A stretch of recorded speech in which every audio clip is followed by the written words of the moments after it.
हे बघा तळा गोठला असं सगळं आणि पोरा खेळत असं आणि तो बर्फ फिरता त्याचा आवाज येत असं. तर हो तो बर्फ घेतोय मी सर असा तो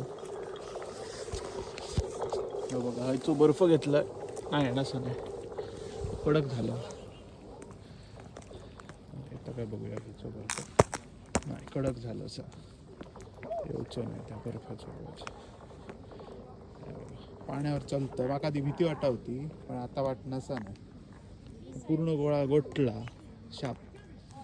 बघा आता मी पाण्यावर उभं असं हय तोडो गेलो असं तुटला काकुडक तर पाण्यात खाली पडेल. आणि पाणी स्वच्छ असल्यामुळे दगडही दिसत असतील आपले माका दिसतात व्हिडिओ येतील काय नाही माहिती नाही पोरा खेळत असत वैसे असं की नाही भारी. अशीच नवीन नवीन व्हिडिओसाठी माझ्या चॅनलला लाईक करा सबस्क्राईब करा आणि शेअर करा.